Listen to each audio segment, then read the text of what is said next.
গায়রত কি? সাহাবীরা তাদের স্ত্রীর নাম পর্যন্ত পরপুরুষকে বলতো না। এটাই গায়রত। একজন গায়রতহীন পুরুষ বড়ই ভয়ঙ্কর।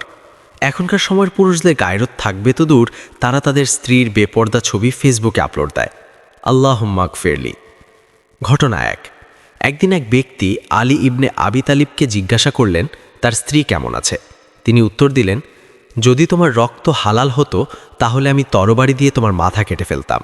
ইবনে কাসির আল বিদায়া ওয়ান নিহায়া। ঘটনা 2। মক্কার এক মুশরিক তার উটকে জবেহ করে দিচ্ছিল। তখন তাকে জিজ্ঞাসা করা হলো, আপনি উটটি জবেহ কেন করলেন? আপনার টাকার প্রয়োজন হলে তো বিক্রি করে দিতে পারতেন।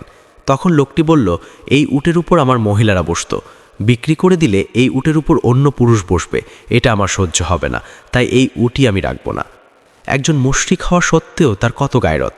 আর আমাদের ভাই বোনদের কি দশা! আস্তাগফিরুল্লাহ। গায়রতহীন পুরুষরা সবাই দায়ুস।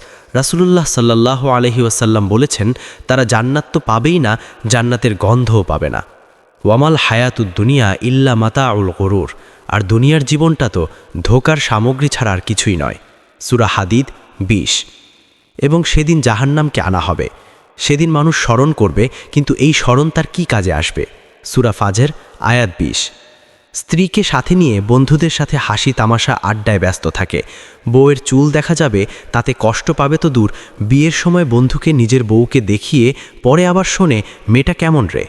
বন্ধুদের চোখের খোরাক বানিয়ে তারপর সে বিয়ে করে।